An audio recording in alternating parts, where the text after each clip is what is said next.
De quoi je me mêle sur rmc.fr et 01net TV. François Sorel.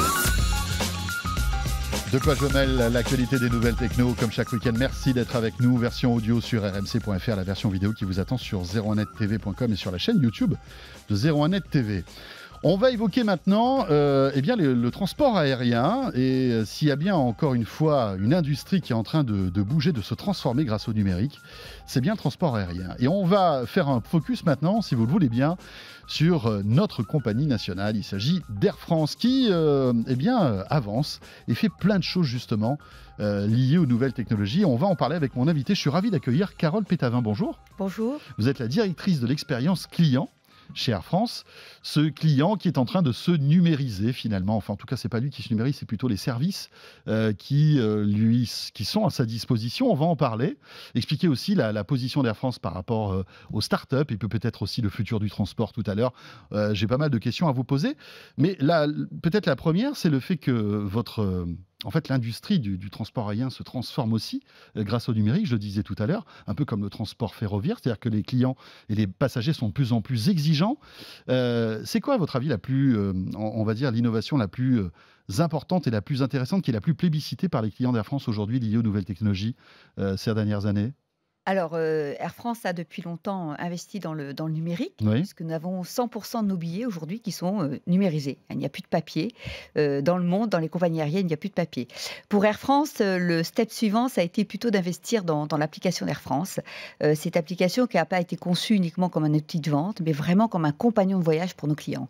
Ce qui est important, c'est qu'un client, en toute autonomie, puisse effectivement avoir une information sur l'heure qu'on lui recommande à laquelle il doit partir de chez lui pour être à l'heure pour son avion, recevoir des notifications directes sur sa porte d'embarquement, pouvoir s'enregistrer en 3 clics de façon très très simple, choisir son siège et arriver avec déjà tout qui est prêt à l'aéroport.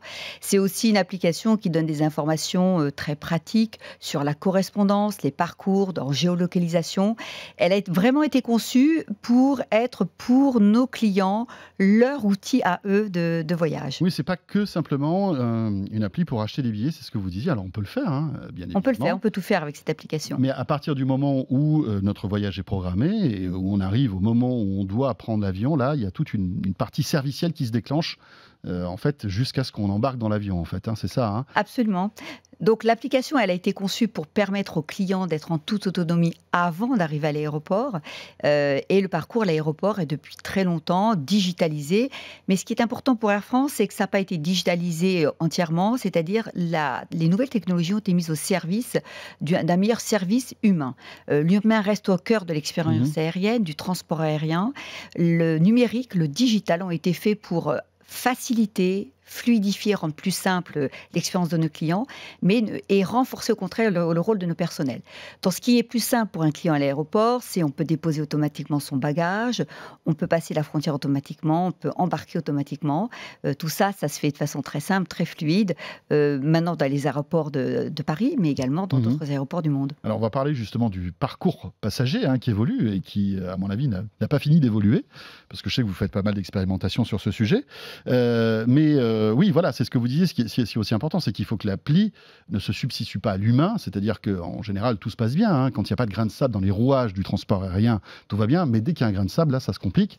Et on a besoin de parler à quelqu'un et de lui expliquer ce qui ne va pas. Et là, ce que vous voulez dire, c'est que les ressources humaines sont, on va dire, allouées à d'autres choses, plus au service du passager que bêtement, j'allais dire, entre guillemets, réceptionner un billet et regarder, et mettre des bagages sur des tapis, c'est ça ? Absolument. C'est-à-dire que le parcours, si on parle d'un parcours digital, il a été conçu à chaque fois pour que le client, à tout moment, puisse avoir un contact humain s'il le souhaite. Alors, si vous êtes en train d'acheter un billet sur Internet, vous avez une difficulté, vous pouvez avoir un relais qui va vous aider en ligne à résoudre votre problème, soit en ligne, soit carrément avec un contact téléphonique.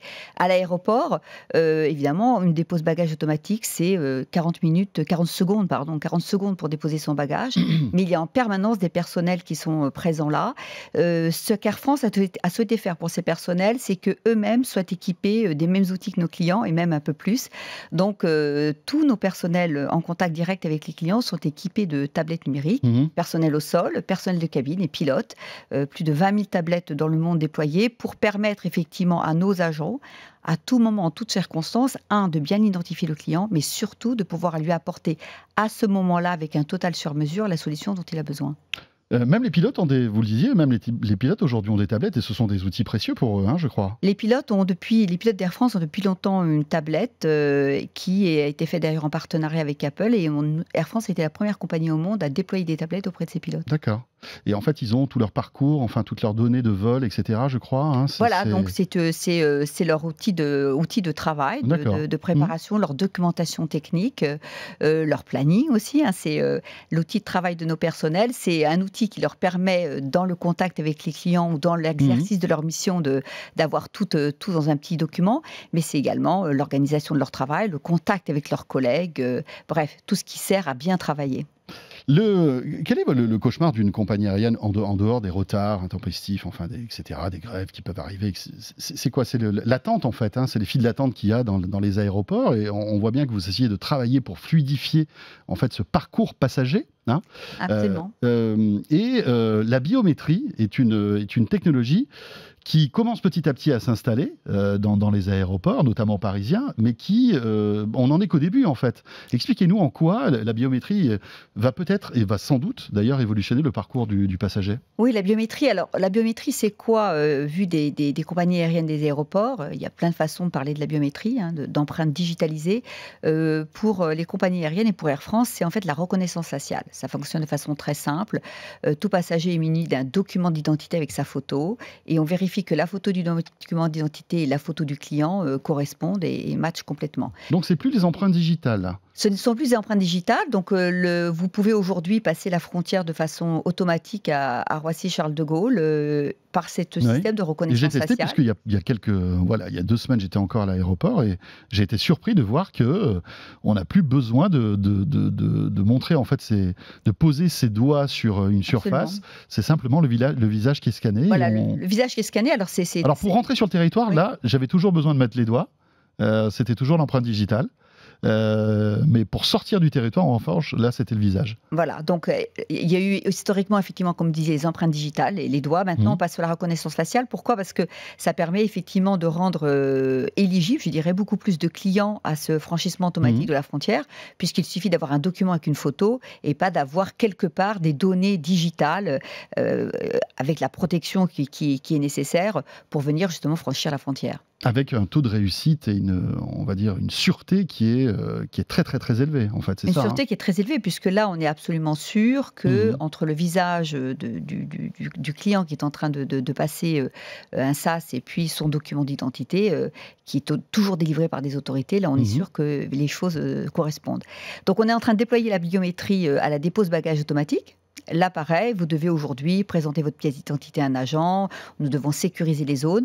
Tout ça va être beaucoup plus simple et rapide, plus fluide. C'est-à-dire qu'on aura aussi la biométrie à ce moment-là. À ce moment-là. Parce qu'aujourd'hui, on est obligé de vérifier notre identité en fait, lorsqu'on dépose un bagage. Absolument. Donc là, demain, vous aurez directement la dépose bagage. Vous mettrez votre pièce d'identité. La machine prendra votre photo et vérifiera que les deux correspondent. Et puis, ça sera pareil pour l'embarquement qui va être testé un petit peu plus tard dans l'année. C'est-à-dire que l'embarquement, là encore, juste avant de monter dans l'avion, avant d'attaquer le SAS qui nous emmène jusqu'à l'avion, on est en contact humain avec quelqu'un de chez vous qui vérifie notre pièce d'identité et notre billet, qui voit si ça match, et puis après, on rentre dans l'avion. Là, tout ça aussi va être automatisé grâce à la biométrie? Absolument. Alors aujourd'hui, nous le faisons par exemple à Los Angeles. Nos clients embarquent de cette façon-là. Les autorités américaines ont des réglementations concernant les données différentes. Et les compagnies aériennes... Ils sont plus souples que chez nous? Alors, plus souple ou pas, en tout cas, ils ont une vision différente et ça fait l'objet de discussions avec les autorités. Mais en tout cas, aujourd'hui aux États-Unis, quand vous franchissez la frontière, les autorités autorisent les compagnies aériennes à utiliser à ce moment ces données. Donc, quand vous avez franchi la frontière, on a quelque part stocker vos données. La compagnie aérienne réutilise ces données-là pour faire l'embarquement automatisé et ensuite détruit les données puisque nous n'avons pas besoin de stocker ces données. Est-ce qu'on aura toujours besoin d'avoir une pièce d'identité sur soi pour voyager? Parce que si finalement on a, on a notre visage qui est unique, hein, puisque voilà, on arrive à identifier de manière très forte en fait que telle personne va prendre l'avion, est-ce qu'on aura besoin toujours d'avoir une pièce d'identité? Non, demain, on peut considérer que vous-même êtes votre pièce d'identité. Il n'y a pas besoin d'avoir une carte d'embarquement. Parce que là, aujourd'hui, on vérifie. Pas avoir besoin d'un billet, absolument. Voilà, on vérifie avec un passeport, mais finalement, si nos données sont stockées sur des serveurs, on sait que je dois prendre l'avion à tel moment. J'ai même plus besoin de billets et plus de pièces d'identité, finalement. Absolument. Donc ça, c'est. Mais ça, c'est de la science-fiction ou c'est quelque chose que vraiment vous commencez à envisager? Alors, on pourrait l'envisager en tant que compagnie aérienne. Le sujet n'est pas là. Le sujet, il va vraiment se poser sur où sont stockées ces données, qui peut y accéder et comment ces données sont absolument protégées. Puisque là, effectivement, on touche à des données extrêmement sensibles, liées à la vie privée des personnes, qui sont sécurisées. Et donc, les discussions que nous avons aujourd'hui, nous menons quelques pilotes, qui sont de dire, est-ce que si, par exemple, ces données sont encryptées dans un téléphone mobile, hein, comme certains fournisseurs de téléphones ont encrypté une empreinte digitale en termes de paiement, est-ce que par exemple, l'iPhone, absolument, qui en plus, voilà.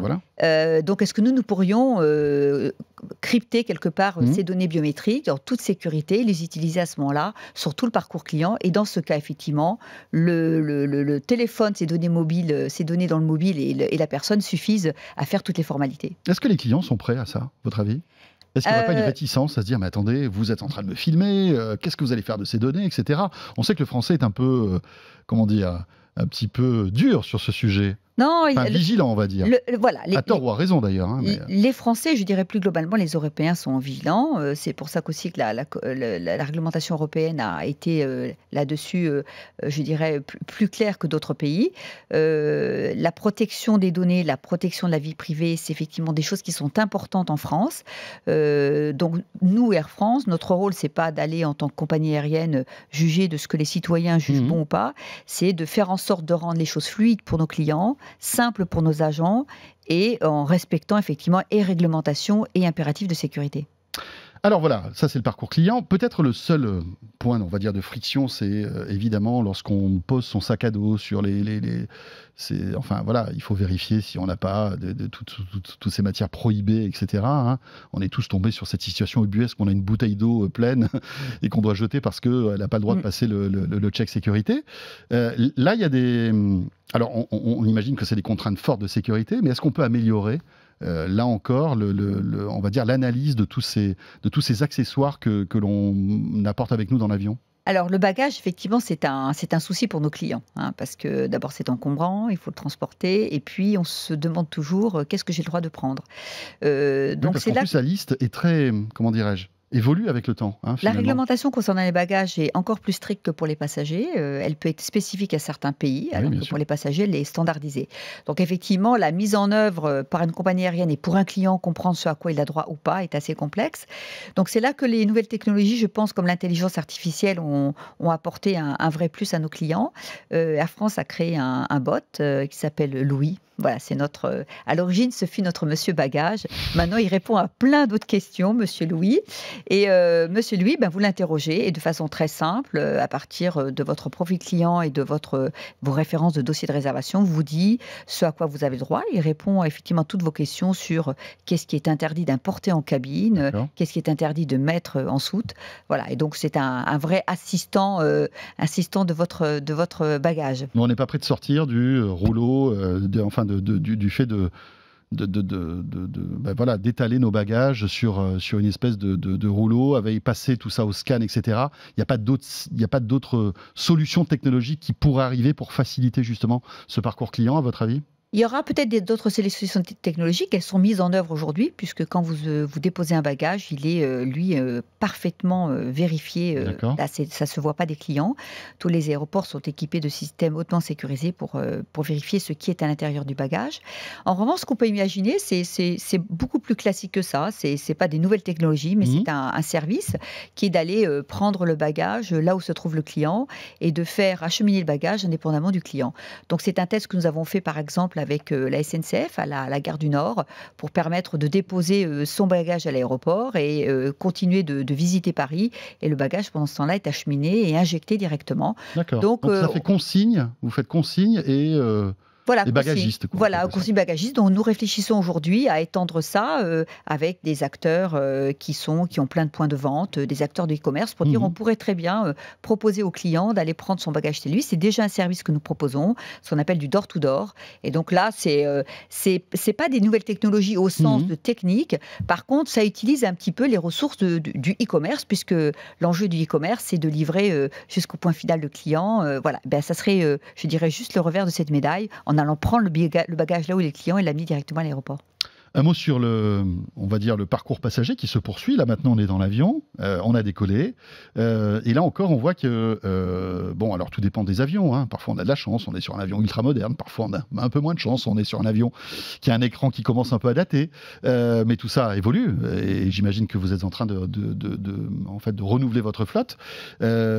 J'imagine qu'il faut occuper. En fait, l'objectif, c'est d'occuper le passager dans l'avion et de lui proposer un maximum de services. Et surtout de le connecter. Et on voit que le Wi-Fi aujourd'hui est une demande forte de la part des passagers. Absolument. Donc il y a ce que vous mentionniez, les écrans traditionnellement qui permettent de se divertir à bord, et puis le Wi-Fi. Donc les écrans traditionnels, c'est s'occuper, c'est se divertir. Je pense que le transport aérien garde la magie. C'est un moment de vrai plaisir. Et chez Air France, on a en tout cas décidé de le travailler comme tel. Parmi les petits moments de plaisir, c'est d'offrir gratuitement du champagne à tous nos clients. Voilà, ça fait partie du plaisir du voyage. Et effectivement, des écrans de dernière génération qui sont installés. Nous avons mis en ligne récemment un Airbus A330, des écrans de dernière génération, de haute définition, très grands, où nos clients peuvent se divertir. Et se divertir pour eux, c'est regarder des films, mais aussi beaucoup écouter de la musique. Et puis, comme vous le citiez, il y a de l'autre côté, rester connecté avec ses proches, avec son entourage, envoyer un petit message pour dire on arrive. Donc, nos avions vont être progressivement équipés de Wi-Fi. Tous les avions, même les courts courriers? Tous les avions, les courts courriers, tous ceux qui vont en Europe et long courrier. L'objectif, c'est d'avoir une flotte 100% Wi-Fi. 100% à la fin 2020. Pourquoi le court courrier? Parce que là, nous avons en revanche beaucoup d'hommes d'affaires et continuer, je veux dire, c'est comme quand vous prenez le métro ou le train, pouvoir rester connecté et continuer votre journée de travail ou la commencer, ça fait gagner du temps, c'est précieux. Donc, tous nos avions seront équipés d'ici fin 2020. C'est vrai qu'un Paris-Marseille, aujourd'hui en TGV, il y a du Wi-Fi partout. Il faut que le train est un concurrent, donc il vous faut aussi, j'imagine, du Wi-Fi sur une petite ligne. Hein. On y est en 3/4 d'heure à Marseille, depuis Paris, mais malgré tout, il faut rester connecté. C'est un temps précieux, et puis quand on n'est pas pour des motifs professionnels, c'est sympathique de pouvoir envoyer un message à sa famille. Exactement. Et c'est pour ça qu'Air France a décidé, d'au-delà d'une offre de connectivité, de Wi-Fi à bord, de permettre à ses clients de communiquer avec leur entourage, et donc on offre gratuitement tout ce qui est petit texte, ce qu'on appelle le free messaging, tout ce qui est petit texte via les applications que vous aurez choisies. C'est gratuit pour l'ensemble de nos clients, sur 100% de nos clients, sur 100% de nos avions. En revanche, c'est compliqué de faire du gratuit sur du vrai Wi-Fi dans l'avion? Oui, alors... Parce que sur le TGV, par exemple, c'est gratuit. Oui, et alors les compagnies aériennes, elles sont face à un autre défi technologique, la communication passe par satellite. C'est pas le cas quand on est au sol, on passe par des relais terrestres. À bord, ça n'est pas possible. Donc c'est la confrontation de deux grands mondes de la technologie, je dirais. Et le choix d'Air France a été d'offrir un service de qualité, c'est-à-dire pas du pour tout le monde et puis avec du très low débit. Les gens sont habitués à un service de qualité. Donc on a fait le choix chez Air France d'offrir un service de qualité avec de la bonne bande passante, effectivement de façon payante, tout en étant très accessible, puisque par exemple sur le domestique, des lignes intra-France, on commence à 3 € le vol pour pouvoir utiliser et surfer en toute liberté. D'accord. Donc après, j'imagine que 3 €, c'est on va dire le minimum. On a de la data, en fait, c'est un peu comme les forfaits téléphoniques il y a encore quelques années, c'est-à-dire qu'on a quelques centaines de mégas, et puis si on veut plus... on ne peut pas regarder encore Netflix en direct dans l'avion, j'imagine. Alors, on n'a pas décidé d'avoir justement de la data. C'était un système qui existait avant. C'est un système très peu compris des clients. Ouais. On ne regarde pas tellement le volume de données qu'on utilise. Ce qu'on regarde, c'est plutôt la durée. Donc, on n'est pas fait à passer à des forfaits durée de vol. Voilà. Donc 3 €, par exemple, on a quelques minutes, c'est ça ou quelques... Non, vous avez toute la durée du vol. Toute la durée pour effectivement vous connecter comme vous souhaitez. La seule chose qui est restreinte, c'est effectivement du streaming. Et pour ça, effectivement, ça viendra un petit peu plus tard, puisque là, la bande passante est très large, et donc là, ça sera un petit peu plus cher. Un peu plus tard, ça arrivera. Un peu plus tard, ça arrivera. Ça existe sur le long courrier aujourd'hui, où vous avez une tarification qui vous permet de dire si je veux faire mon streaming à moi, Je paye un petit peu plus. je paye un peu plus. D'accord. Justement, tiens, le divertissement, on voit que une compagnie qui s'appelle Joon, qui va disparaître d'ailleurs, hein, puisque ça a été la volonté de la nouvelle direction d'Air France de la faire disparaître.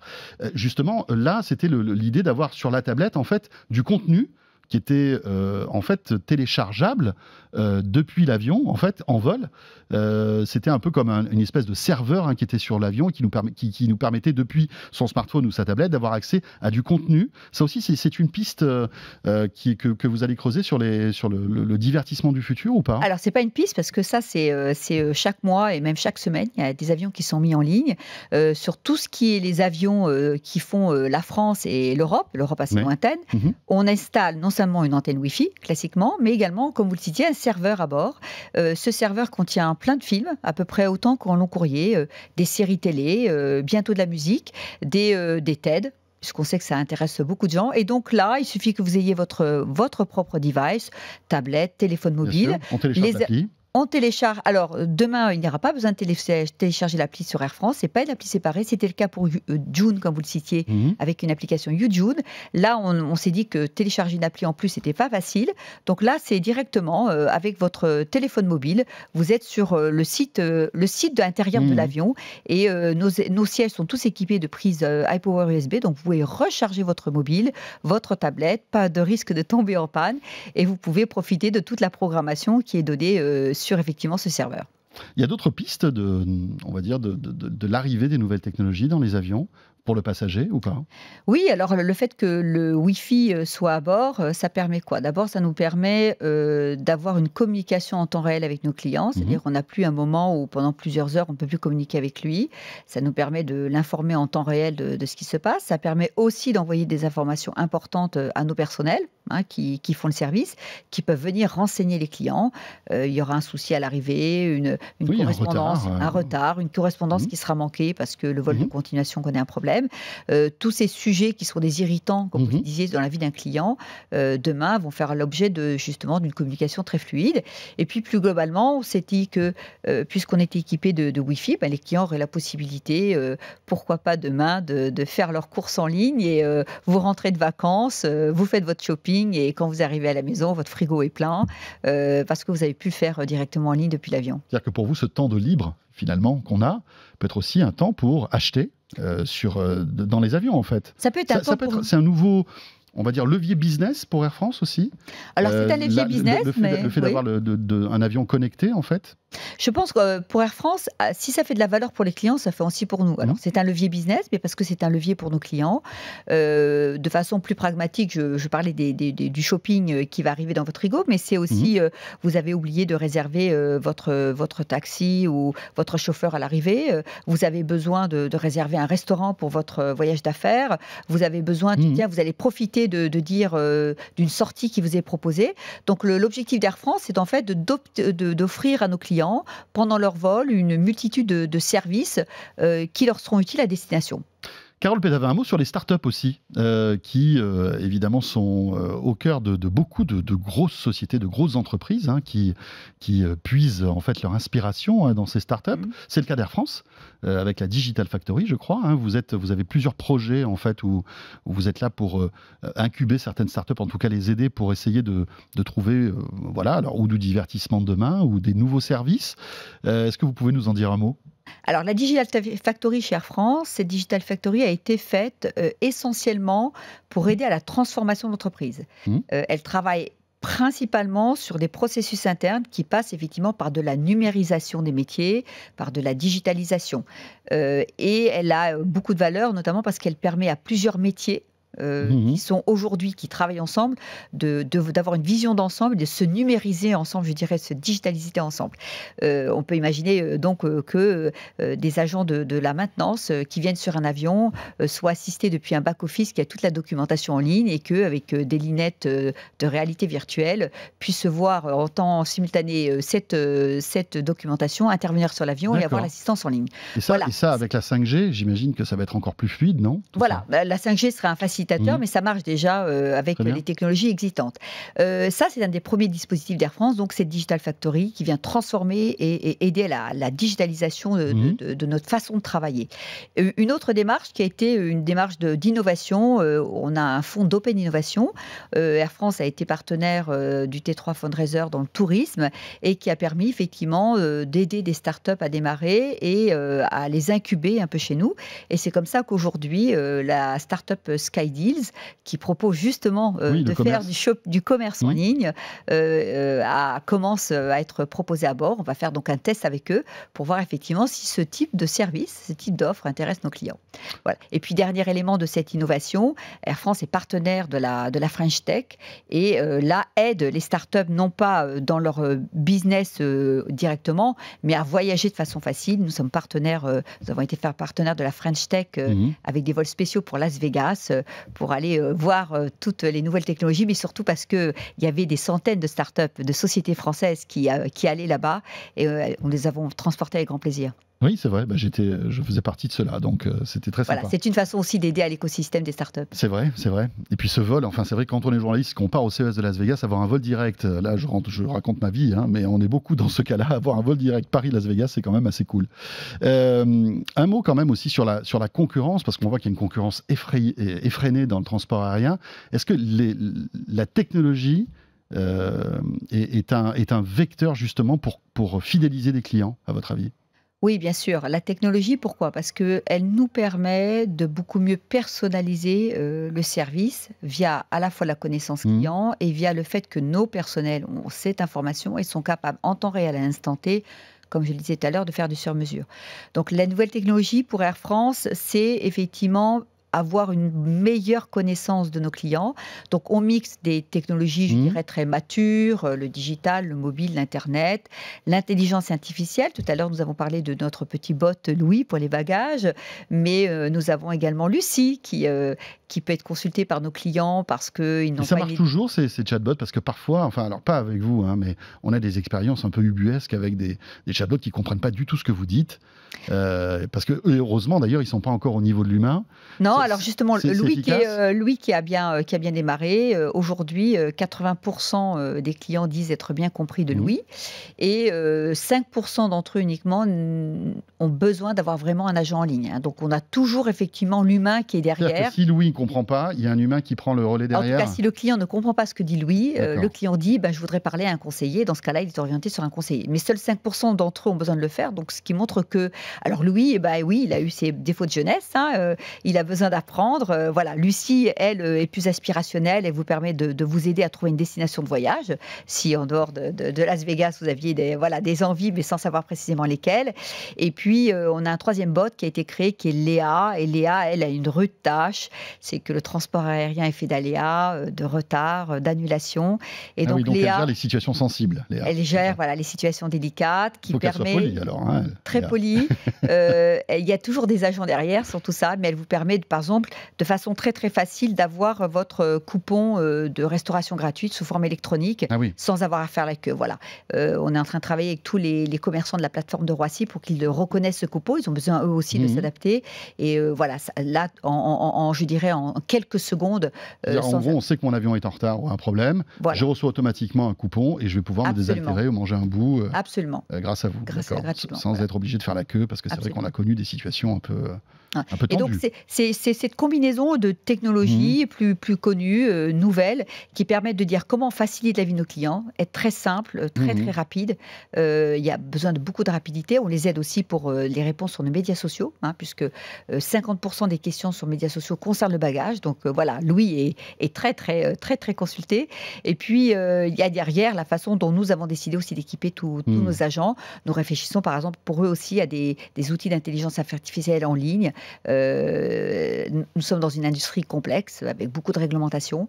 Et donc là, on leur permet de passer en quelques mots en langage naturel, trouver l'information qui va bien. Carole Pétavin, on évoquait Las Vegas il y a un instant. Je ne sais pas si vous y étiez, mais évidemment, c'est un grand rendez-vous annuel qui est passionnant. Oui.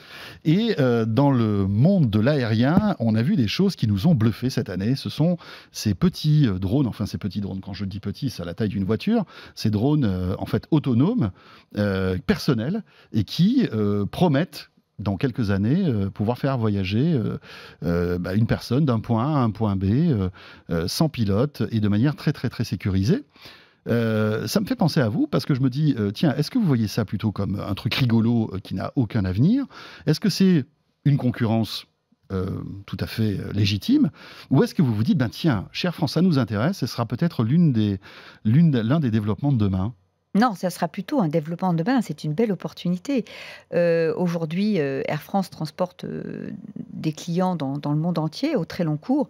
Il se passera encore beaucoup de temps avant d'y aller en drone. En revanche, le fait d'accéder facilement à l'aéroport de Roissy-Charles de Gaulle, de pouvoir effectivement alléger, voilà, de pouvoir alléger, de vous dire que justement vous êtes quelque part en Picardie ou en Lorraine, et qui ne sont pas des endroits forcément simplement connectés aujourd'hui à Roissy, et de vous dire que vous avez un drone taxi qui vous y emmène facilement à des prix très raisonnables, c'est pour nous au contraire une formidable opportunité de faciliter l'accès à Roissy, et donc le voyage qui continue avec Air France derrière. La région parisienne aussi, ses encombrements, ses transports urbains, c'est vrai que des fois, la région parisienne est très grande, vous pouvez venir peut-être du fin fond de l'Essonne ou des Yvelines et très facilement accéder demain grâce à un drone à Roissy. Donc non, on le voit plutôt comme une très belle opportunité de simplifier pour nos clients l'accès à des grands aéroports. Donc vous vous y intéressez, vous regardez ce qui se passe, vous êtes Absolument. vraiment, c'est un sujet sérieux pour vous. Oui, c'est un sujet sérieux, on regarde. Alors, il y a d'autres aspects dans les drones qui peuvent être utilisés. Alors là, il faut faire très attention effectivement à la gestion de ces appareils sur la plateforme de l'aéroport. Mais on peut imaginer demain que justement, il y a une réparation à faire sur un avion, et que les pièces qui manquent sont directement acheminées par un drone pour le mécanicien qui fait l'intervention sur l'avion. On peut imaginer que demain, il y a finalement plus de passagers que prévu pour un vol, et qu'un drone amène directement les plateaux repas complémentaires. C'est-à-dire, en termes d'outils pour la logistique sur une plateforme aéroportuaire, ça vous donne une agilité, une souplesse incroyable, une réactivité incroyable, et du coup, un avion qui va partir à l'heure, réparé, avec tout le chargement nécessaire. Et donc ça, c'est extrêmement prometteur pour notre industrie. Dernière petite question sur le transport du futur. Aujourd'hui, finalement, on a une espèce de régression dans le monde du transport aérien. On a connu le Concorde qui allait très très vite. Et maintenant, les avions vont beaucoup moins vite finalement que le Concorde, parce qu'on s'est rendu compte que pour des raisons économiques, etc., c'était compliqué. Est-ce qu'à votre avis, le futur de l'aérien, ce sera aussi une rapidité accrue des transports ou pas ? Peut-être que oui, peut-être que non. Alors, le transport aérien, par rapport à la vitesse, c'est aussi, comme vous le disiez, une empreinte carbone. Et donc, le souci d'Air France, c'est d'être très vigilant sur ces données environnementales. Nous allons être beaucoup plus volontaristes en matière de développement durable de tous les déchets que nous avons à bord. C'est comme une voiture, plus elle va vite, plus elle consomme. Et donc, il faut faire, je pense, le bon équilibre entre le besoin de vitesse et le besoin, effectivement, d'être responsable dans la façon dont les avions aujourd'hui sont consommateurs de carburant. Air France regarde également tout ce qui va être biocarburant. Voilà, ce sont des domaines sur lesquels il nous faut être très, très, très volontaristes et très promoteurs, puisque les gens souhaitent se déplacer, mais qu'il nous faut aussi le faire de façon très responsable vis-à-vis de la planète et vis-à-vis des gens qui y vivent. Ouais. Déjà, on va privilégier plutôt l'empreinte carbone que l'efficience en fait en termes de voyage, ou alors trouver le juste équilibre entre les deux. Mais il faut trouver le bon équilibre. Voler à Mach 2, c'est pas pour demain, quoi. Enfin, c'est pas. Écoutez, on peut jamais dire que c'est pour demain, puisque qui eût dit qu'un jour les hommes allaient sur la Lune, qui eût dit qu'un jour justement le Concorde aurait ces vitesses-là. Donc voilà, il faut faire confiance à l'intelligence humaine pour trouver des solutions très très innovantes et qui brisent les barrières d'aujourd'hui. Peut-être électrique. Peut-être électrique, ce fameux tour du monde fait par cet avion. Mais le Solar Impulse, ouais. Le Solar Impulse, mais ça lui a pris beaucoup de temps. Il faut se dire que justement, les technologies vont s'améliorer, tout ce qui a servi à équiper l'avion. Je crois que c'est EasyJet, non, qui a annoncé travailler sur des avions justement électriques pour des courtes distances. Air France y travaille aussi, les motoristes y travaillent. Je veux dire, toute l'industrie aérienne, les constructeurs d'avions y travaillent, parce qu'effectivement, c'est un enjeu pour nous tous. Merci beaucoup, Carole C'est moi qui vous Pétavin. remercie. Voilà. Et puis quand on prendra l'avion Air France, on pense à vous. Il y a toutes ces innovations qui sont là pour nous faciliter notre quotidien quand on est passager. Ce de quoi je me mêle est terminé. Merci de nous avoir suivis. N'hésitez pas à réagir avec le hashtag DQJMM sur Twitter ou bien sur la chaîne YouTube de 01net TV. On vous lira. Bon week-end à vous toutes et à vous tous. Et on sera là, bien sûr, vendredi prochain. À très vite. De quoi je me mêle sur rmc.fr et 01net TV.